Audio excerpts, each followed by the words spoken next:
Hi, everybody. Welcome to another installment of our Southern California first time buyer market update. This is for December 10th, 2021.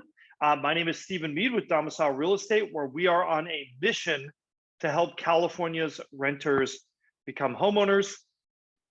We only have a few more market updates before the end of the year for our first time home buyers. And, I'm taking a little bit of a time to be maybe a little bit more reflective than usual. And one of the things that, I can't help but think about my own homeownership journey personally. I bought my first house in 2005, which was not the worst time to buy a house, but it is largely regarded as not a terribly great time to buy a house. The summer of 2005, in fact. And I was very fortunate. My parents were able to help me a little bit with a small amount towards my down payment, and that was enough to make it possible for me. And something that I've thought about is all the people out there, and maybe you're one of these people, or someone that's like this who don't have that extra help, and maybe not only do they not have that extra help, but either you or someone is beginning to think that homeownership isn't possible. And I think that that's probably the worst thing in the world that you could do on your homeownership journey, is believe that it's not possible. It's certainly not easy. I'm not gonna tell you that buying a house is easy, but it's hard, but it's worth it. And I think the title of this video is Expect the Unexpected, because our market is doing a little bit of funky things, I think, this week that I didn't necessarily expect. But when you expect the unexpected, the corollary to that, of course, the corollary is that also means you should believe in the things that you don't think are possible, because if the unexpected can happen, so can the impossible. Anyhow, I want to start off with the stats. Let's get into it, see where our market is, and maybe kind of what sort of advice I would give to a buyer in this kind of a market. So heading back to our beginning, looking at our closed prices, just my usual disclaimer on this. These closed price data is from 4 to 6 weeks ago. So understand that it is not necessarily reflective of deals that were made this week. It's not based on offers that were accepted this week, but offers that were accepted 4 to 6 weeks ago. Our blue line is our entry-level 3-bedroom, 2-bath detached home. And our red line is our entry-level condo, which is a 2-bedroom, 2-bath attached home. I think that gives kind of a good idea of the biggest market segments for first-time home buyers. And again, this is based on what's called the first quartile number. So we take the median, and then we take midway from the bottom and the median. So it's the first quarter. And I think that's a good representation of entry-level properties throughout Los Angeles and Orange counties. And if you look right over the past year, I think you can see the trend pretty clearly, right? It looks a little bit more linear for our condos, a little bit smoother, kind of more of a big spring last year, and then leveling off a little bit more for our single family home buyers.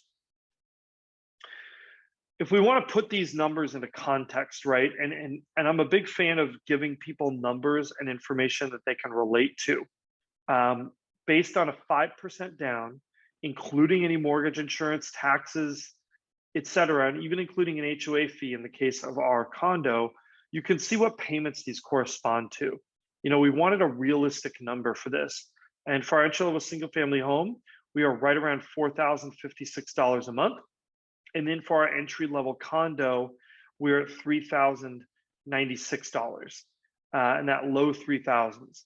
And if you're somebody who is, renting a single-family home for $3,000 a month, to be honest, buying is not that much more expensive at this price point.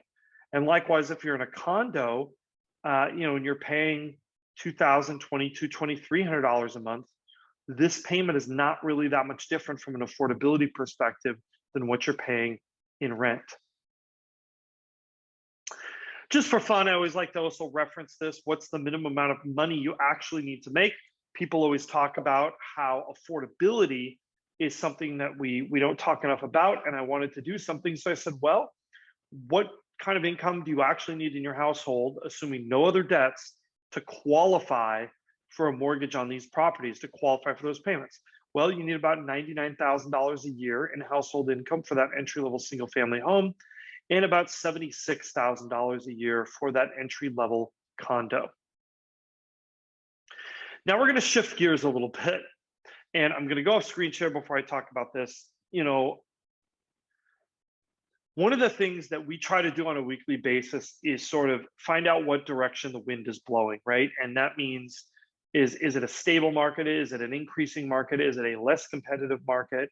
What's going on, so that if you're out there in the field, or you've been waiting on the sidelines, or you see a house that you might like and you're trying to gauge, well, how do I play this week?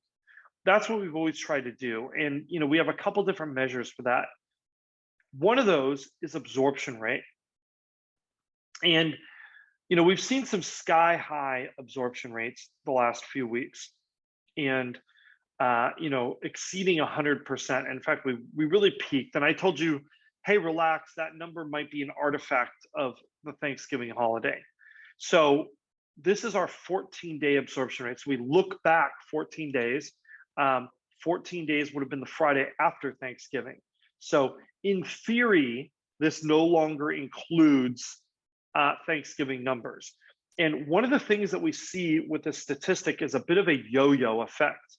And I'm going to explain that really quick. So you see, we peaked and then we dove, and we went, well, we didn't really dive that much. For entry-level single family home, we went down to 104%. That's still pretty crazy. And for our entry-level condo, we went down to 90%. But I'm going to explain to you what I think is going on. So around the Thanksgiving holiday, or we'll even say leading up to Thanksgiving, what happens? Sellers hold off on putting their properties on the market. Buyers kept going, saying, we still want to buy houses. And what we ended up with was a skyrocketing absorption rate. Now, what happens in the weeks after Thanksgiving, right? Everybody who held off from listing their home and putting it on the market before Thanksgiving, now those people are going to all put their homes on the market, and that's going to cause a little bit more of an inventory jump, but the buyers remain far more constant. And I think that's what we're seeing here, is we're seeing a little bit about that rebound in new listings coming on the market, those ones that were held off. So, what's a realistic absorption rate? Probably the average between these, which is still a very strong absorption rate, but it means it's neither was quite as crazy as it looked, nor is it as less crazy as it looks right now, even though it still looks pretty crazy. If you look at our total inventory in our entry-level home categories, this is a little bit of a different story than we've seen from our whole market update. I think this entry level of the market is getting hit particularly hard in terms of inventory. We are already at less inventory than we were at even our lowest point for entry-level single-family homes, and we are so far below even our lowest point of inventory on condos when we're talking about absolute units of inventory. If you look at our 14-day still active percent, this is where we look at all the properties that came on the market in the last 14 days, how many are still left? Again, that skyrocketed last week. Now it's starting to go back down again. This is still a fairly competitive market. We're seeing a decent percentage of the listings are gone after 14 days and no longer available. That's definitely something to bear in mind. When I say that a week is easier, that doesn't mean that it's easy. And finally, if you look at our week's supply of homes, I think this really kind of tells an interesting story, right? Our entry-level single-family homes went down to just over 3 weeks. If we dip into the twos, that means we're going to be looking a lot like spring in terms of that supply and demand dynamic. Condos did something interesting, though, that I didn't expect. We rebounded a little bit further, indicating that buyer market is a little bit soft for condos. In fact, it has to be, because our inventory is dropping in terms of units, but our week supply is going up. That means demand for condos is dropping, and we're not seeing as much demand around this time of year. And I have a couple theories on that. I think among buyers heading into the marketplace, I think those entry-level condo buyers are the most likely to feel frustrated and give up. And my message, if you're in that category, is don't give up. Believe it or not, your inventory situation is actually the best that it's been, relatively speaking, in weeks, right? There are, or actually in about a month or so, or a couple months even, you have that 5.25 weeks of relative inventory, weeks supply of homes available to you. I want to thank everybody for watching this year. I know it's not our last episode of the year, but something I've been thinking about is, we enjoy doing these videos. We love working with first-time home buyers. I personally believe that, this really is the way to narrow the wealth gap for people. I think this is really the opportunity that's been missing, and we're committed to helping people buy their first homes, because I think it is the number one way to build long-term wealth and to really finally get ahead. I think that's the number one thing that a lot of our buyers, even the people that make great salaries, tell us, is they feel like they're treading water, like they're never really getting ahead or gaining ground. And I think, I look back to my own experience. If I hadn't bought a home 16 years ago, where would I be now financially, right? And that's even going through the worst downturn since the Great Depression. So thank you guys for watching. Questions, comments, we love them. If you are looking to buy your first home, or if you know someone who should be looking to buy their first home, definitely reach out to us. We would love to work with you in the Southern California area. Do not forget to like, subscribe, and hit that notification bell. And we will see you again next week on Tuesday for our whole market update. We'll see you again soon. Have a great weekend, everybody.